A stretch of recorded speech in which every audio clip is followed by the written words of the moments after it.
नमः शिवाय। नमः शिवाय। नमः शिवाय।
विश्वनाथ भगवान की जय। महाकालेश्वर भगवान की जय।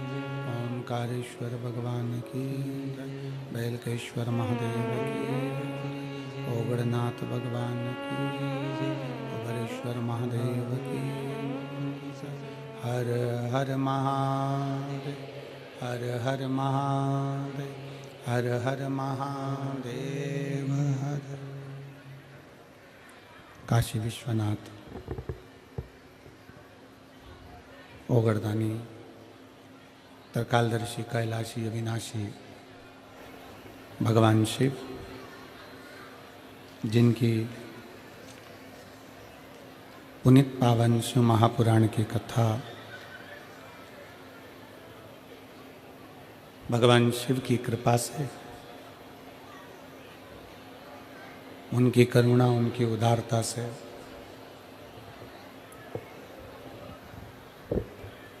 श्रवण करने का सौभाग्य प्राप्त हुआ है। बड़े भाग्यशाली हैं सभी मेरठ उत्तर प्रदेश के सभी रहवासी, जो बाबा बैलकेश्वर नाथ, ओगड़नाथ जी की पवित्र भूमि पर रहकर इस पवित्र कथा का लाभ ले रहे हैं। कथा में ही विराजमान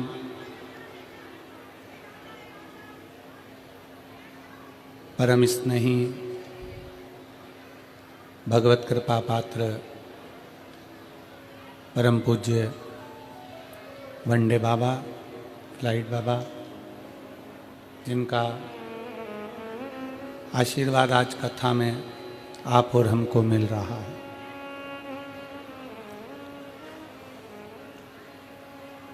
चौबीस घंटे से ज़्यादा कहीं रुकते नहीं और भगवान की अविरल भक्ति का स्मरण हमेशा आप करते रहते हैं। और कथा के प्रावण्य में ही विराजमान सभी संत, साधु, गुरुजन, तपस्वी जन, साधक, उपासक, तपस्वी जन, कथा के मुख्य यजमान श्री केदारेश्वर सेवा समिति मेरठ, मुख्य यजमान के रूप में विराजमान श्री संदीप गोयल जी, श्रीमती रश्मि गोयल जी,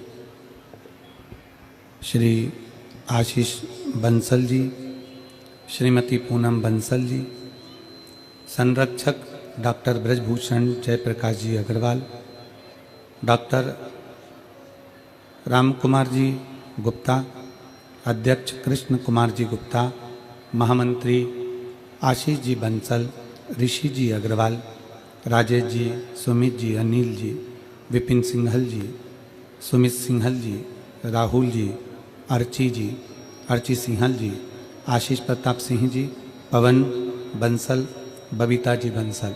एक बार जोरदार ताली बजाकर सभी यजमान परिवार के लिए साधुवाद, वंदन, अभिनंदन। कथा मंडप में विराजमान फरीदाबाद के यजमान परिवार श्री पाराशर जी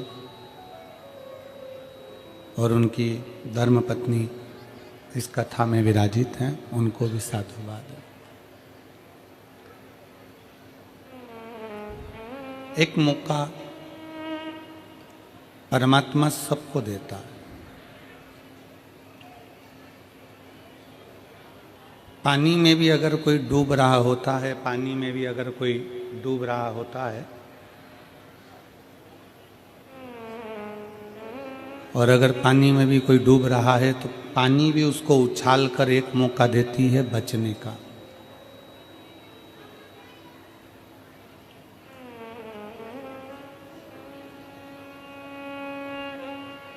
जल भी एक मौका देता है, पानी भी एक मौका देता है कि इससे बाहर निकल जा, बाहर का प्रेशर खोलिए।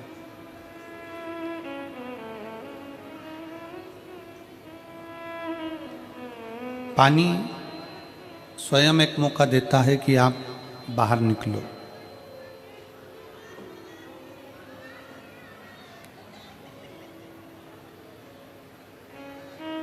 प्रकृति भी एक मौका देती है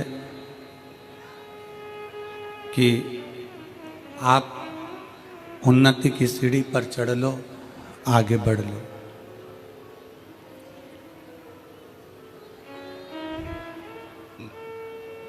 ऐसा संसार में कोई नहीं जन्म लेता, ऐसा संसार में कोई जन्म नहीं लेता जिसको परमात्मा बढ़ने के लिए, आगे चलने के लिए, उन्नति के लिए, तरक्की के लिए मौका नहीं देता।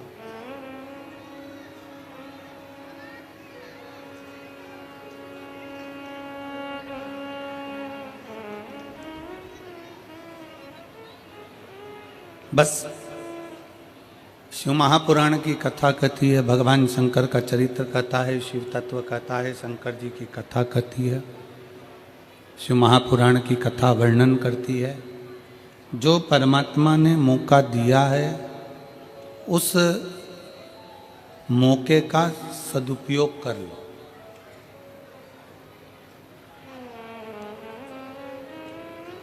और यदि उस मौके का आप और हमने सदुपयोग कर लिया, उस मौके का उपयोग आप और हमने कर लिया, तो ये शिव महापुराण की कथा कहती है कि फिर कोई गिराने वाला नहीं मिले। कथा कहती है कि फिर कोई गिराने वाला नहीं मिलेगा, आप उन्नति की सीढ़ी पर बढ़ते ही चले जाओगे और आगे चलते ही चले। देखो, एक दीपक होता है और एक अगरबत्ती होती है।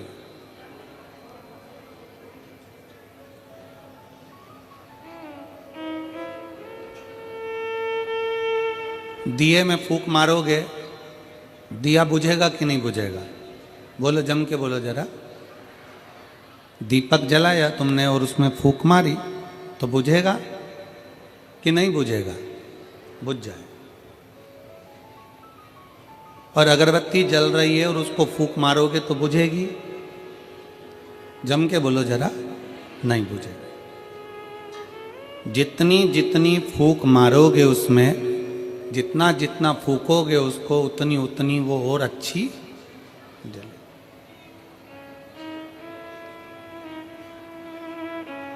दीपक में फूंक मारी, दीपक बुझ गया। अगरबत्ती में फूंक मारी, वो बुझती नहीं है। क्यों ऐसा? किस लिए?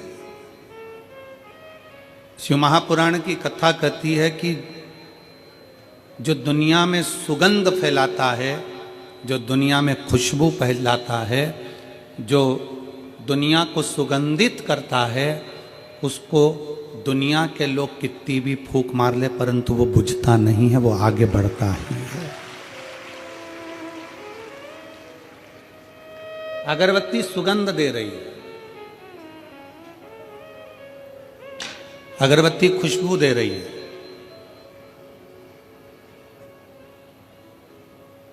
संत तुकाराम जी, संत नामदेव जी, मीराबाई, कर्माबाई, प्रहलाद जी, ध्रुव जी, मुक्ताबाई, रामकृष्ण परमहंस जी, चैतन्य महाप्रभु जी, श्रीमद् वल्लभाचार्य जी, श्री रामानुजाचार्य जी, श्री निम्बारकाचार्य जी, जगतगुरु श्री शंकराचार्य जी,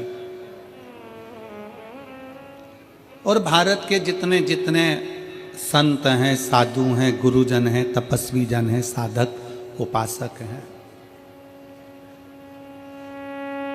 ये वो अगरबत्ती हैं जो संसार में सनातन धर्म की, भगवत धर्म की, भगवत भक्ति की, राम भक्ति की, कृष्ण भक्ति की, शिव भक्ति की, देवी की भक्ति की अलग जगह है।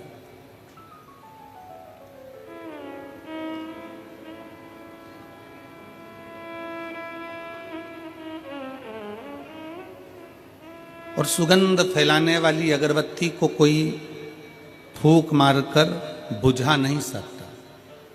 बुझाएगा कोई? नहीं।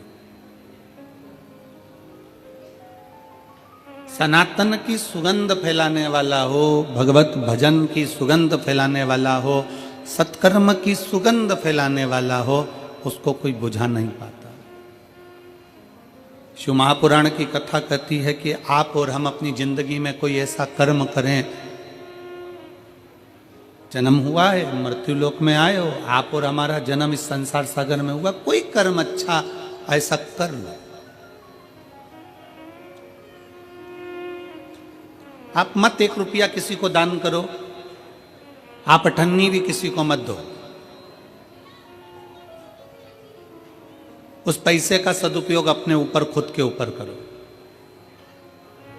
और अगर पैसा का सदुपयोग अपने ऊपर नहीं कर पा रहे हो तो अपने आसपास पड़ोस में कोई बच्चा शिक्षा ग्रहण करना चाहता है और उसके पास पढ़ने के लिए धन नहीं है, तो प्रयास करना कि उस बच्चे को पढ़ाकर उसकी मंजिल तक पहुंचाने का काम आप करें।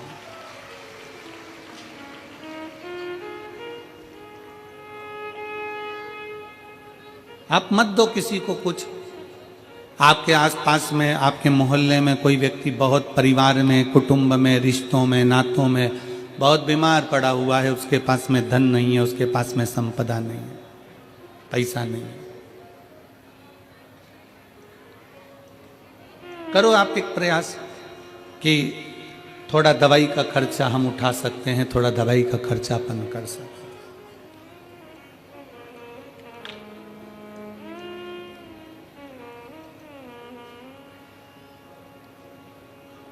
एक मौका परमात्मा सबको देता है, बस उस मौके का सदुपयोग आपको और हमें करना। मेरठ वालों को भी ये मौका मिला है 7 दिन की शिव महापुराण की कथा श्रवण करने का। आज 5वां दिन है, कल कथा का 6ठा दिन होगा। कल कथा का 6ठा दिन शिव महापुराण में शिवरात्रि के रूप में रहता है।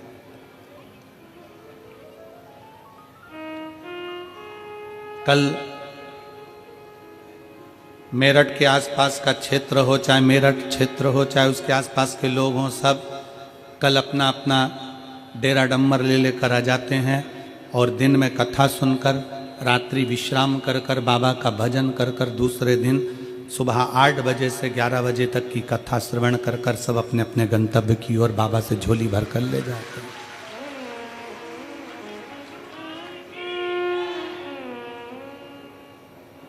जितने शिव भक्त आपको आज लाखों की संख्या में दिख रहे हैं, इससे दुगने कल नजर आएंगे।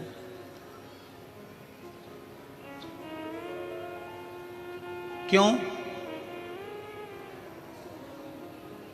क्योंकि महीने में 1 शिवरात्रि पड़ती है, वर्ष में 12 शिवरात्रि पड़ती है, पर शिव महापुराण की जो शिवरात्रि होती है 7 दिन की कथा में 6ठे दिन की शिवरात्रि, 5 दिन की कथा में 4थे दिन की शिवरात्रि इतनी मूल मानी जाती है कि लोग उस भाव से उस कथा को श्रवण कर कर दूसरे दिन भगवान से झोली भरकर मांग कर अपनी झोली भरकर चले जाते हैं और 3 महीने में फिर कथा के पंडाल में पहुंच जाते हैं। एक मौका देता है भगवान, एक मौका।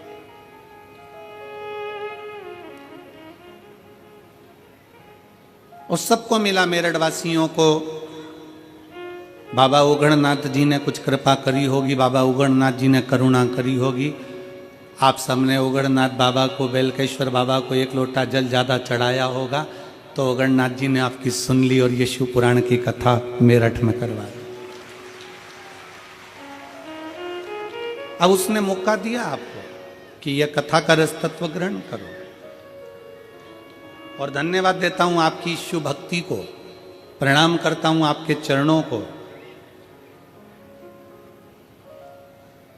कि इतनी तेज ठंड पड़ने पर, इतनी ठंड पड़ने पर आप लोगों को धन्यवाद देता हूं कि लाखों की संख्या में आप लोग शिव पुराण कथा सुनने के लिए पधारे।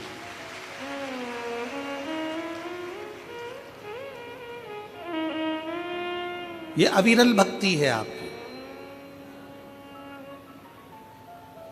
भगवान शंकर की अविरल भक्ति आपके भीतर, आप उतारिए उसको।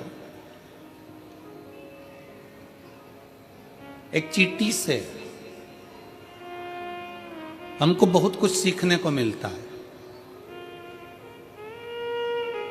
एक चींटी सामूहिकता में रहती है, एक साथ रहती है, कतारबद्धता में चलती है और मिट्टी में भी, कचरे में भी अगर शक्कर का कण पड़ा होता है तो चींटी उसको उठा लेती है।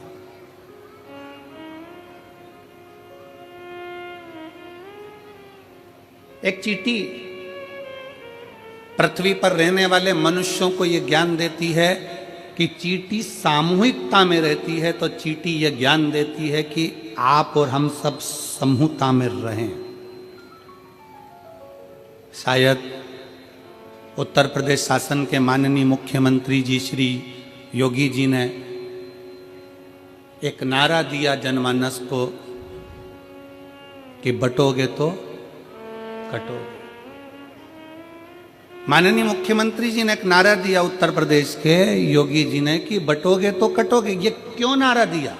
ये चींटी का वो समूह बता रहे हैं कि चींटी जब एक साथ रहती है तो बड़े से बड़े लकड़ी को, बड़े से बड़े कचरे को भी सामूहिकता में उठाकर ले जाती है। जब हम और आप समूह में रहेंगे तो किसी की सामर्थ्यता नहीं कि कोई तुम्हें काट दे। अपनी समूहता,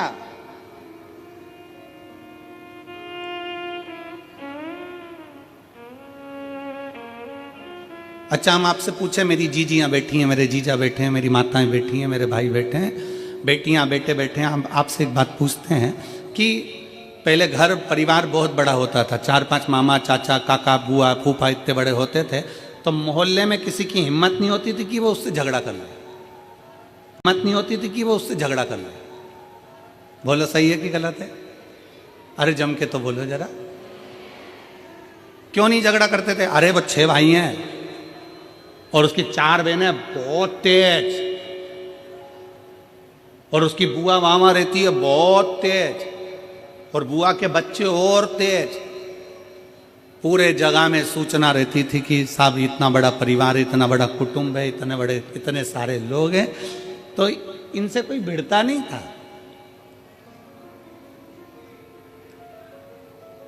आज क्या कहा जा रहा है? आज के जमाने की सोच आप लोगों के सम्मुख में पुराने समय की सोच को आज रखा जा रहा है। एक चींटी हमको ज्ञान उपदेश देती है कि हम सामूहिकता में रहते हैं तो बड़े से बड़ा कार्य कर लेते हैं। एक चींटी हमें ज्ञान देती है कि हम कतारबद्धता में चलते हैं, एक लाइन में एक कतार में चलते हैं। एक चींटी हमको ज्ञान देती है कि कचरे के ढेर में भी शक्कर का टुकड़ा गुड़ का टुकड़ा पड़ा है तो मैं उठा लेती हूँ और लेकर चल देती हूँ। ये चींटी हमको ज्ञान देती है कि सामूहिकता में रहो, अपनी कतार में चलो, अपनी कतार, अपने धर्म को छोड़कर अन्य कतार में नहीं जाना। और चींटी तीसरी प्रेरणा देती है कि कचरे के ढेर में से भी शक्कर उठा लेती है, कचरे के ढेर में से भी गुड़ उठा लेती है। चींटी ये हमको प्रेरणा देती है कि दुनिया में ढेर सारे लोग मिलेंगे, कोई किसी तरह का मिलेगा, कोई किसी तरह का मिलेगा, कोई किसी तरह का मिलेगा, कोई अपशब्द कहेगा, कोई ताने देगा, कोई गाली देगा, कोई आड़ा टेढ़ा बोलेगा, सब तरह के लोग संसार में मिलेंगे। शिव महापुराण की कथा और चींटी का चरित्र कहता है कि कचरे के ढेर में से शक्कर उठा लो, उसी तरह संसार के लोगों में से जो तुमको अच्छा लगे उसकी अच्छाई को ले लो और उसकी बुराई को वहीं छोड़ दो। आप अच्छाई ग्रहण करो ना, हम अच्छा तो ले ही नहीं पा रहे।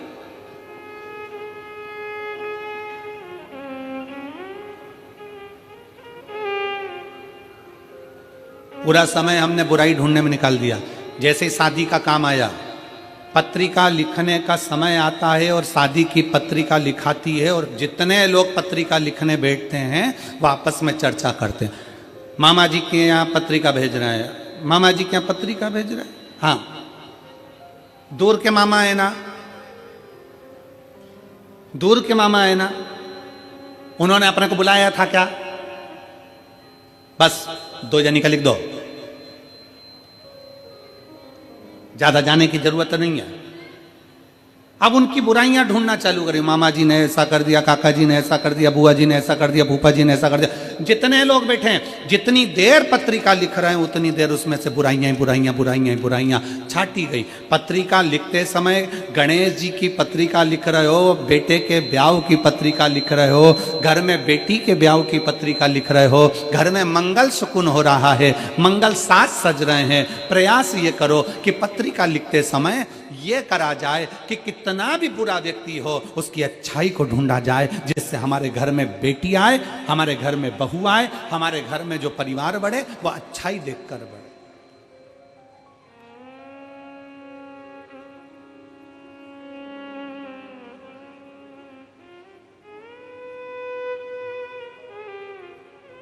हम श्रेष्ठता देखें, चींटी की सामूहिकता,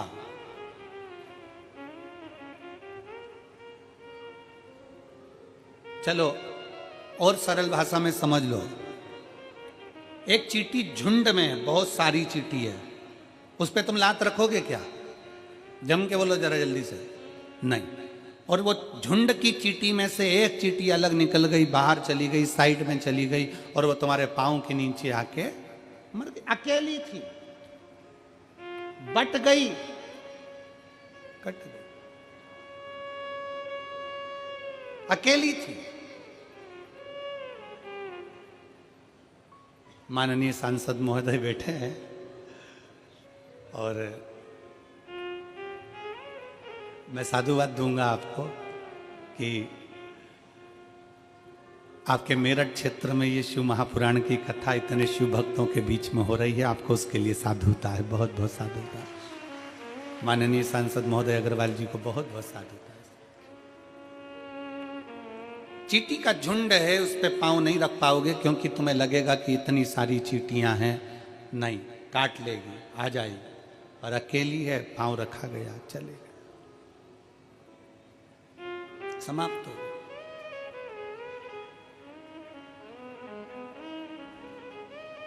घर में रहो, परिवार में रहो, कुटुंब में रहो, रिश्तों में रहो, एक सामूहिकता के साथ रहो, सामूहिकता।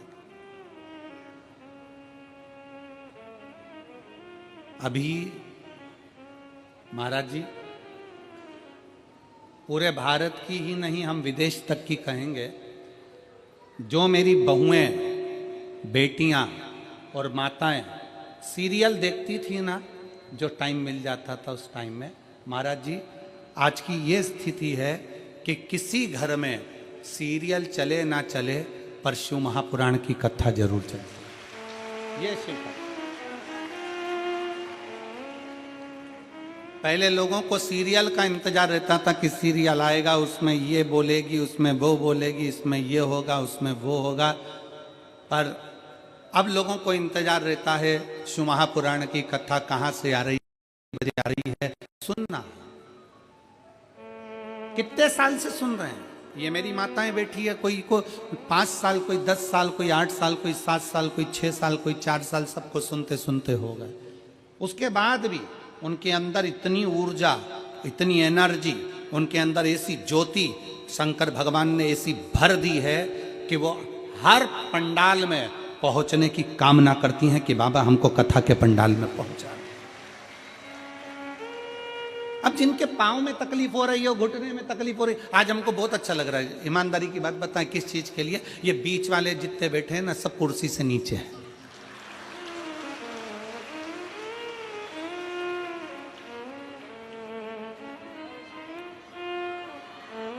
पूछें क्यों? काय के लिए? हमें क्यों खुशी हो रही है? क्योंकि शिव महापुराण की कथा में कई माताएं ऐसी आती हैं जिनके घुटने में बहुत दर्द होता है, और हम भी प्रार्थना करते हैं भोले बाबा से कि बाबा जी, हे मेरे शंकर, ऐसी कृपा करना, जितने पंडाल में आए हैं सबको स्वस्थ रखना, इनकी जो जो तकलीफ होना मेरे शंकर वो सब खींच ले। अब आज जितनी नीचे बैठी है ना, इनको देखकर इसलिए प्रसन्नता हो रही है क्योंकि मेरे बाबा ने आज इतने सारों का घुटना एक साथ ठीक कर दिया।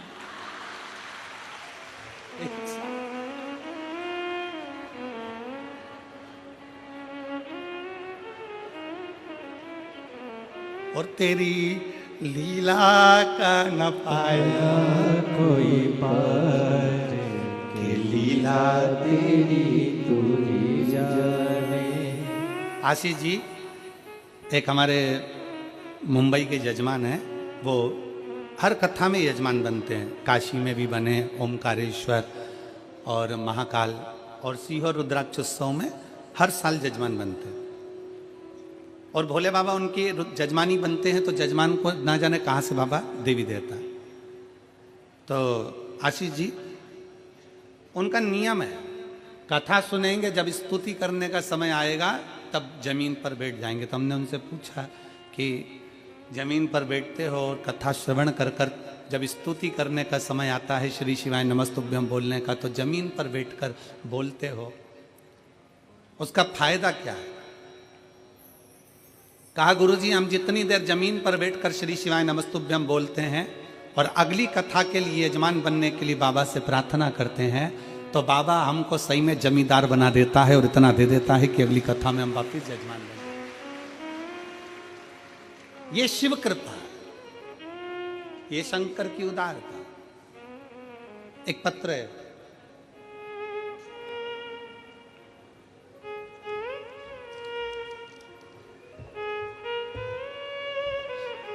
मैं दुजाना निवासी सुनीता शर्मा, गौतम बुद्ध नगर, ग्रेटर नोएडा से हूँ। कहीं बैठी हों तो हाथ हिला सकती हैं। मैं दुजाना निवासी सुनीता शर्मा, गौतम बुद्ध नगर, पत्र को आप लोग एलईडी पर पढ़ सकते हैं, गौतम बुद्ध नगर, ग्रेटर नोएडा से हूँ। गुरुजी, मैं आपकी कथा 2021 से सुन रही हूँ।